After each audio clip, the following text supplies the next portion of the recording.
Olá, amigos! Muito obrigado por sintonizarem o nosso programa mais uma vez.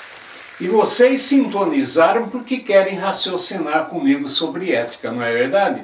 Claro que é. Então, olha, sem perder tempo, lembremos que buscar as verdades da nossa existência por nós mesmos, do nosso jeito e com os recursos que temos, sejam poucos ou bastantes, não significa menosprezar os ensinamentos dos verdadeiros mestres.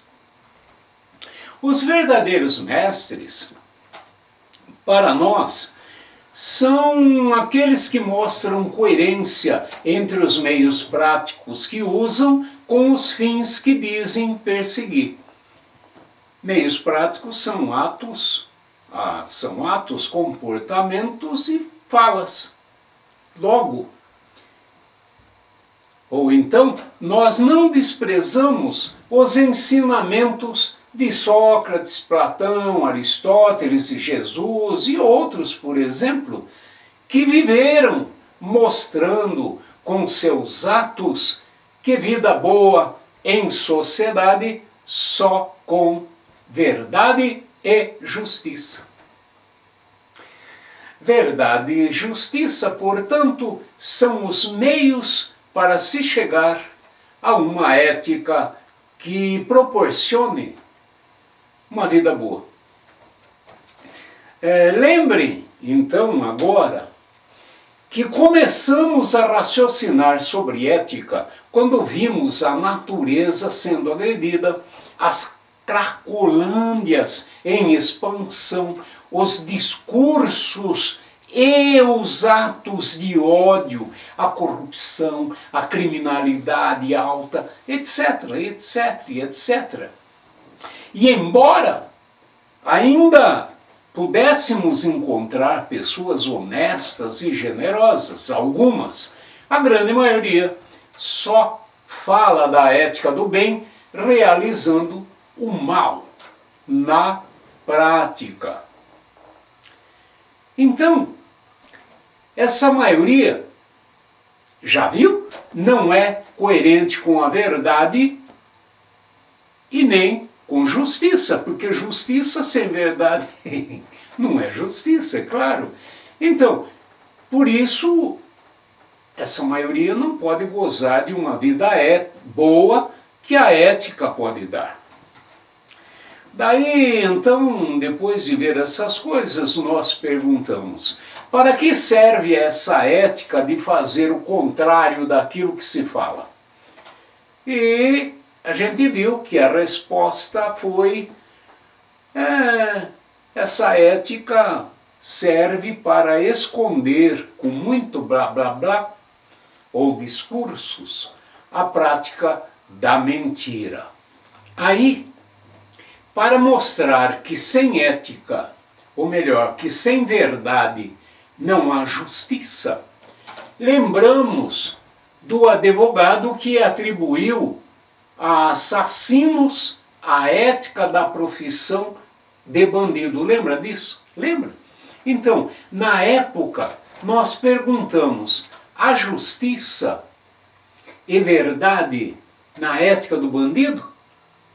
Perguntamos também: há justiça e verdade naquilo que o advogado fala ou na prática do advogado? E concluímos que, se a ética derivasse da profissão, todos os profissionais de todas as categorias seriam alienados de uma consciência moral, de uma vontade própria.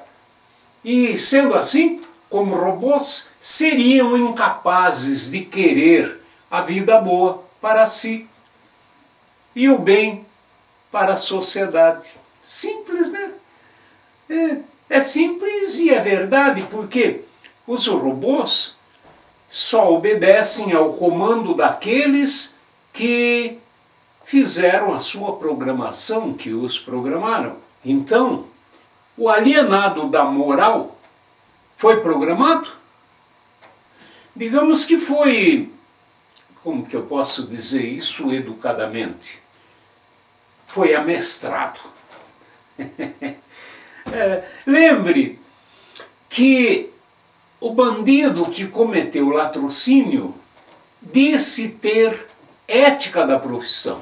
E o advogado o defendia, obedecendo também à ética da sua profissão.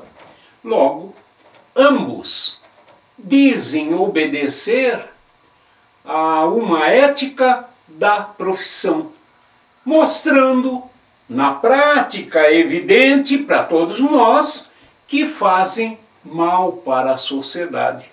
Um mata para roubar e o outro se empenha, se esforça em evitar que o assassino seja punido pelo crime.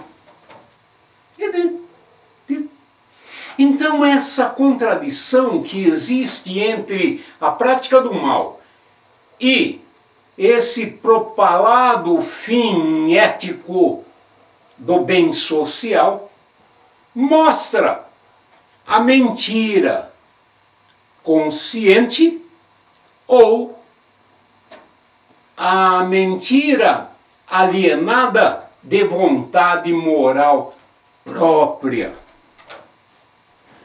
Assim, ambos esses personagens do exemplo representam a maioria das pessoas alienadas de vontade moral própria pelos programadores de normas, leis profissionais.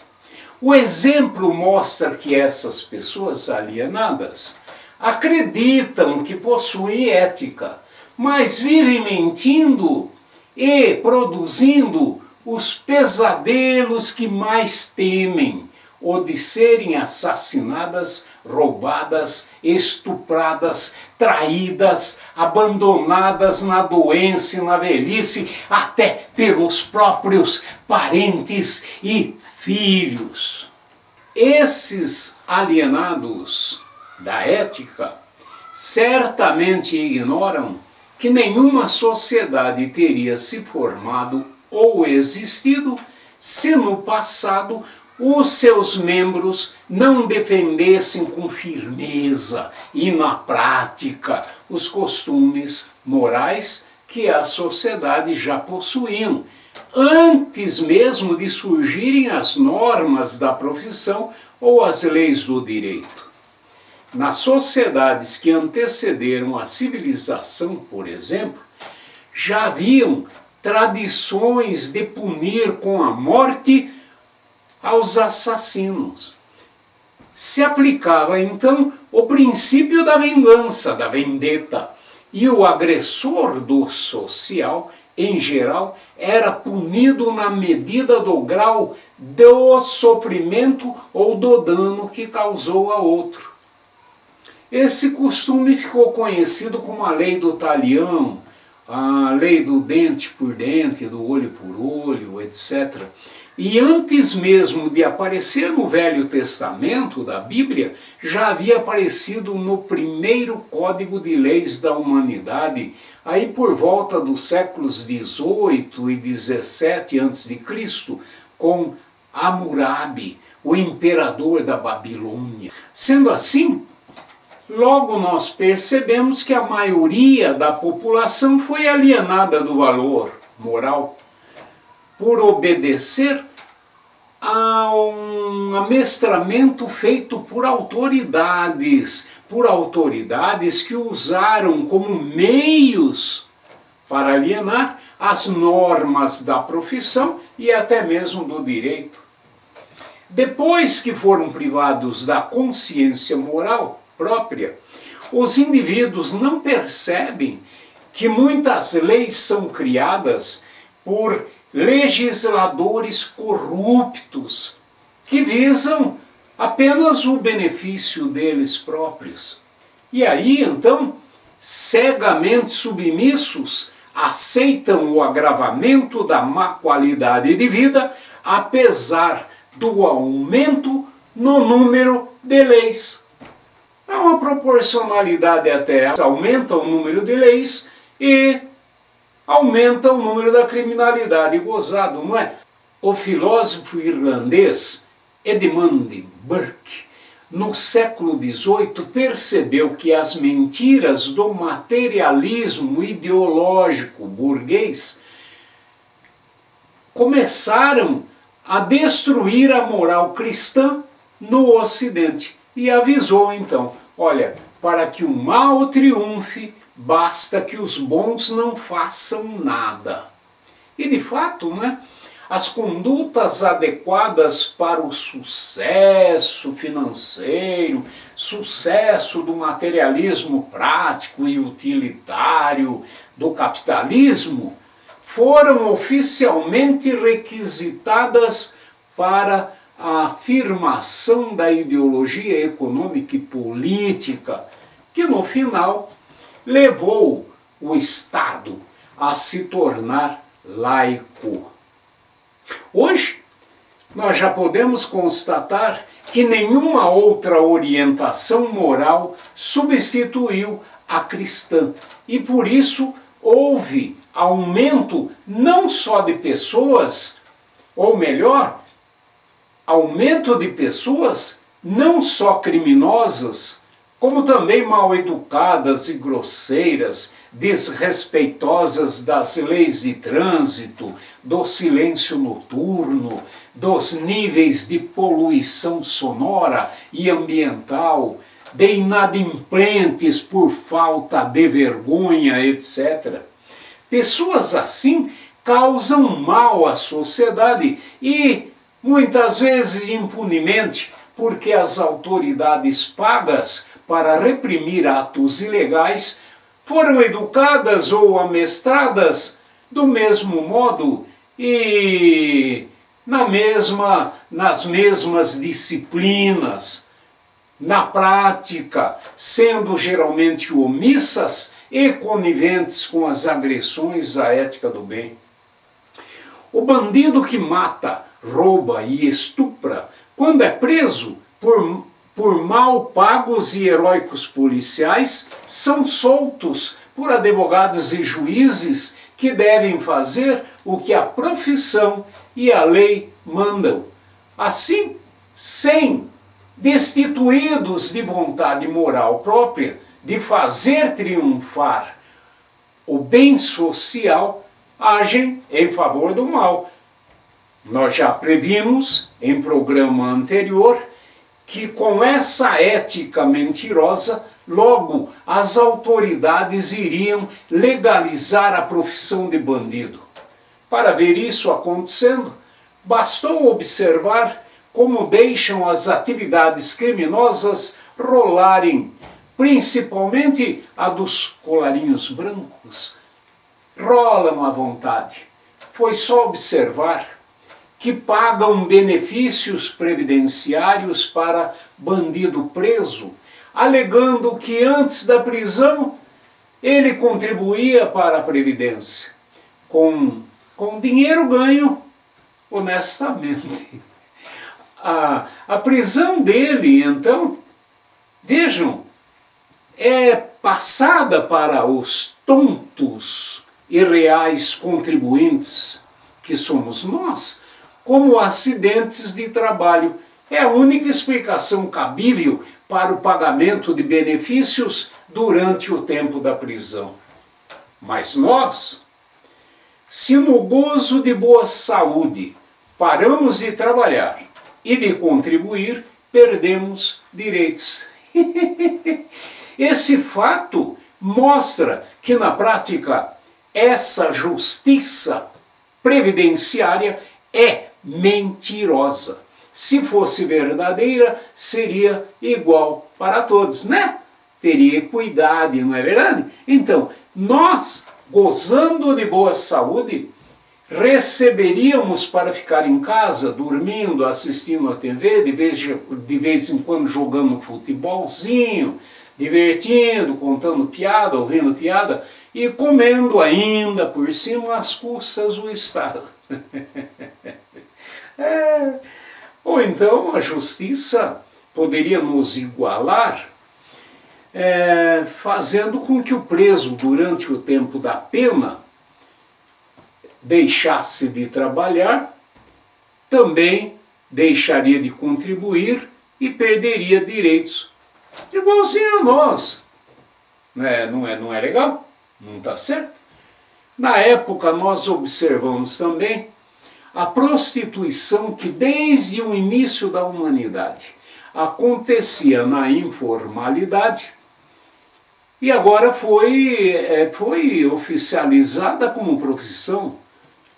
O alienado da consciência moral deve achar isso uma beleza, deve achar bom, porque antes ele só se alegrava quando via o filhinho ou a filhinha de 11 anos de idade estudando para se tornarem médicos, engenheiros, enfermeiras, etc. Mas agora vejam vocês, ele deve se alegrar também vendo a filha e o filho também, de 11 anos de idade, 12, aprendendo a se prostituir para vencerem como astros de filmes pornô, por exemplo. Como os legisladores tornaram a profissão de prostituta e de prostituto tão honrada como as outras, os pais, avós, irmãos, tios e parentes das crianças também devem estar felizes porque elas estão sendo educadas nas escolas e pelas mídias para uma vida de intensa prática sexual, assumindo qualquer um dos gêneros que escolha. São vários hoje. E devem estar felizes, sim, porque não vão para as ruas exigir respeito para o tipo de moral que a família quer para as suas crianças. Devem estar felizes com tudo o que acontece, porque se reúnem para cantar hinos, para o futebol, para fazer turismo e outras coisas, mas não para protestar contra a erotização precoce feita por mídia e professores doutrinadores. Aliás, os alienados da consciência moral nem percebem que lei criada por legisladores de honra duvidosa não pode tornar honrada uma profissão, não é óbvio. Então, logo se vê que estão crentes nas honradas mentiras sobre o Estatuto de Proteção da Criança e da Juventude e sobre as campanhas contra a prostituição infantil. Vejam, portanto, que os alienados da moral aceitam sem protestar as leis de autoridades que mentem quando dizem se preocupar com a gravidez infantil e as doenças sexualmente transmissíveis. Quem é que lucra com essa alienação da vontade moral e da ética verdadeira? O alienado? Nunca! O alienado nunca! Lucram os gestores dos empreendimentos materialistas, que são tanto capitalistas como os marxistas ou socialistas. Os primeiros manipulam alienados para manterem privilégios do capital e da ordem democrática, e os segundos para destruir os valores religiosos, morais, familiares e etc. dessa ordem capitalista e implantar como fim, como projeto, a mentirosa ditadura do proletariado. Eu digo mentirosa porque nos países socialistas o poder ditatorial nunca é dos proletários. É só de um indivíduo. E quando muito, de um grupo de privilegiados do Partido Único, que geralmente nunca trabalharam na vida ou nunca foram proletários. Oh, puxa vida! A eles, os alienados da vontade moral, o que importa é que depois de sofrer assassinatos em massa, continuem na triste existência lacaia. Ambos, os gestores, portanto, odeiam a verdade e a justiça porque só servem para desmascarar a manipulação. Eles gostam mesmo é de rebanhos pacatos, bem mansos. E quando ainda vigorava a moral religiosa, que levava grande parte da população a perseguir uma elevação espiritual, o filósofo italiano Maquiavel, no século XVI, aconselhou o príncipe, os gestores políticos a usarem todos os meios ilícitos, criminosos, sanguinolentos e mentirosos, tendo como fim o poder. E virou o guru tanto do materialismo capitalista quanto do materialismo marxista. Ou também de todos os que dizem querer vida boa para o povo, mentindo. É evidente que os meios mais sórdidos são coerentes com o fim de manter ou de conquistar poder perpétuo sobre alienados. Para os materialistas, as pessoas são meros meios descartáveis. Por isso, mentem para elas, prometendo vantagens como o carroceiro promete a cenoura que balança diante do focinho da mula.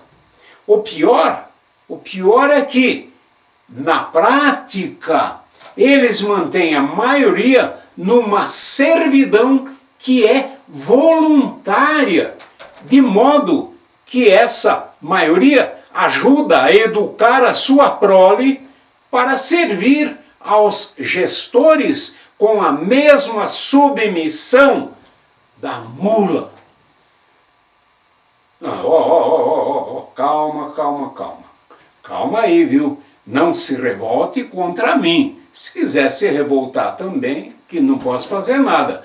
Mas não se revolte contra mim, porque eu estou respeitando a sua inteligência com verdades que você pode comprovar, se quiser enxergar. A revolta deve ser contra a mentira, que sempre se destina a otários. Ela sim desrespeita, e quem não raciocina para contestar na prática não pode reclamar depois ao ser comparado com a mula, certo? Manter-me no senso comum faz de mim mais um, com opiniões e certezas. A destreza de investigar e instigar a raciocinar é conquista milenar, porém distante do ser vulgar. Seu vagar, ainda na realização do desejo rudimentar, o instiga por ali mesmo ficar e a seu dono ideológico de bom grado aceitar. Não se vê prisioneiro, busca o dinheiro, pois este permite dominar. Paga o amigo que irá lhe escutar, paga a mulher que com ele irá se deitar, paga o filho que a ele irá respeitar. Só não paga a consciência que poderia buscar, a liberdade de raciocinar querendo a verdade encontrar, a inteligência de construir aquilo que consigo pode levar. Desperdiça o tempo, não cria argumento, O que fala se perde no vento. No senso comum, somos somente mais um. Então, o pior é quando o cristão é que se omite na luta contra o mal das mentiras do materialismo. Em geral, o cristão se esconde nas clausuras da fé estéril, nos cantos de louvor complacentes, contrariando todos os princípios pelos quais Jesus viveu, lutou e morreu. Os evangelhos, apesar de tenderem bem mais ao misticismo do que à racionalidade, mostram um Jesus que nunca foi mula omissa e que, para defender a verdade e a justiça espiritual, racional, usou a chibata nas escadarias do templo. Já viu? E certamente usou também a espada, porque senão não mandaria os apóstolos comprar várias, como se vê em Lucas 22, 36. Vai lá ver. Vai. Os evangelistas queriam fazer Jesus passar por um doce cordeiro. Mas isso, e por isso, só deixaram escapar para nós o caso do soldado que acabou perdendo a orelha na espadada que levou quando quis prender o Cristo, né? Mas Jesus, acima de tudo, rejeitou o poder político para si. Os seus seguidores não entenderam isso e fundaram doutrinas religiosas em seu nome e que, no geral, serviam de meios ideológicos para o fim de terem poder. Apenas secundariamente, essas doutrinas contribuíam para a elevação espiritual, racional. Daí porque se preocuparam tanto com o controle sobre os gays, que de certa forma contrariavam os seus mandamentos, e também sobre aqueles que ousam professar religião diferente. Isso porque são crentes que são os únicos e privilegiados porta-vozes do Rei Divino. Aguardam que Deus os receba como justos após a morte e os permitam gozar da vingança, vendo os injustos serem lançados no inferno. Mas eles ignoram, na alienação eles ignoram que o omisso diante do mal é comparsa dos injustos. E se Deus lançar injusto no inferno, ele vai junto, né? Ele vai. Você ri, tem todo o direito, é claro, mas ri apenas porque tem bons dentes para mostrar. Porque ninguém pode ter certeza científica de que não há justiça após a morte do corpo. Ninguém pode garantir, sem mentir, que um gestor maléfico e doidão não estará esperando o omisso em espírito para exercitar a sua constante dominação sobre o servo. Olha, dizem que ri melhor quem ri por último. Por isso, quem é prudente não aposta todas as fichas da vida num jogo de azar. Aplica boa parte dessas fichas em boas ações para garantir que no futuro não venha a se decepcionar totalmente com as mentiras contadas pelos gestores do materialismo. Na verdade, há crentes ateus e cristãos reproduzindo a cultura das mentiras disseminadas pelo materialismo de direita e de esquerda. Mentiras geram a omissão de se lutar, na prática, por uma ética verdadeira. E ocorre essa omissão tanto entre religiosos como entre os ateus. Ambos são crentes no poder criador, seja do espírito, seja da matéria. E nessa crença cega se arriscam a dizer, por exemplo, que há cristãos defendendo o comunismo, porque Jesus teria sido comunista. Que bobagem! Mas que bobagem! Nenhum cristão de verdade é comunista, assim como nenhum comunista de verdade é cristão. Quem se coloca nas duas posições ao mesmo tempo é mentiroso duas vezes, quando, como cristão, diz que é comunista, ou como comunista diz que é cristão. É mentira, porque cristianismo e comunismo são como óleo e água, não se misturam. Ao contrário, se excluem por absoluta incompatibilidade de princípios.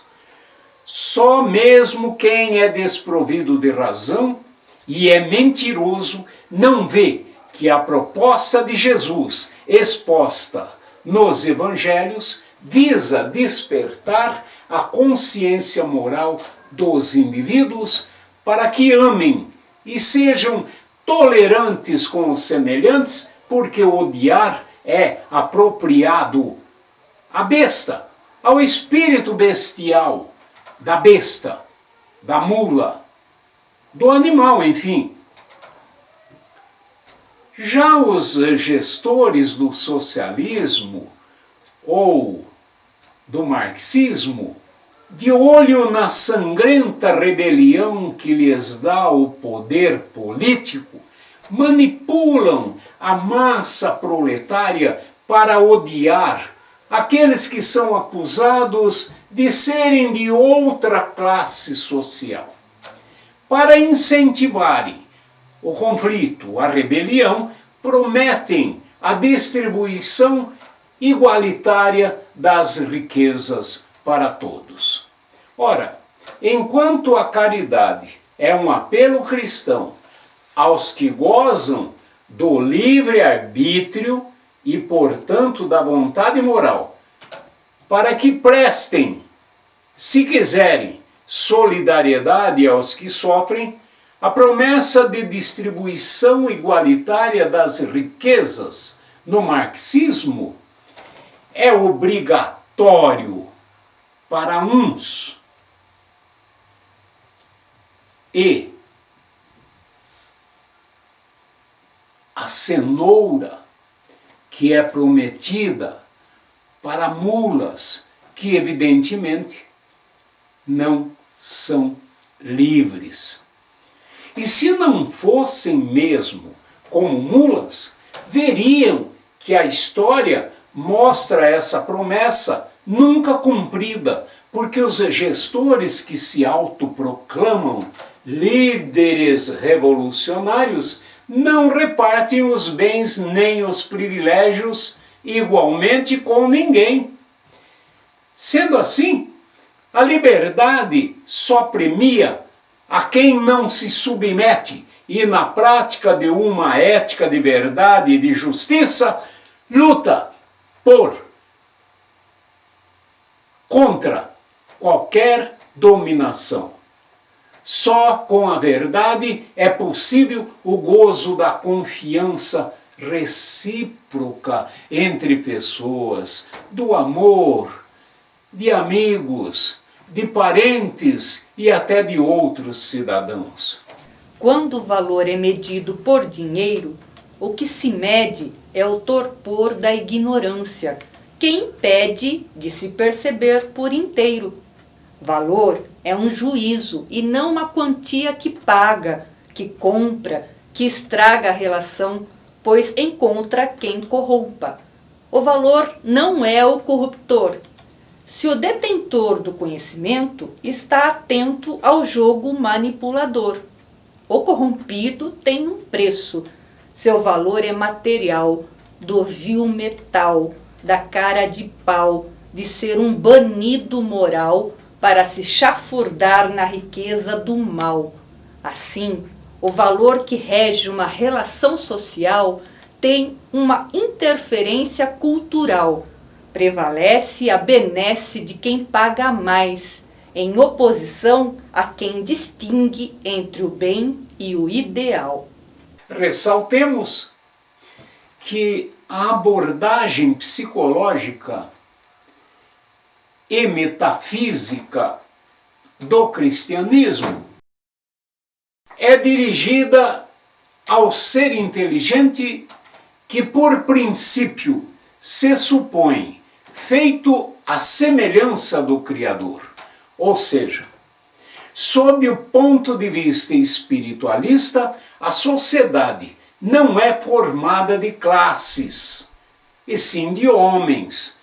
Não é formada de classes que dividem os homens, mas de seres inteligentes que se ajustam como almas individuais num processo de aprendizagem e de agregação social.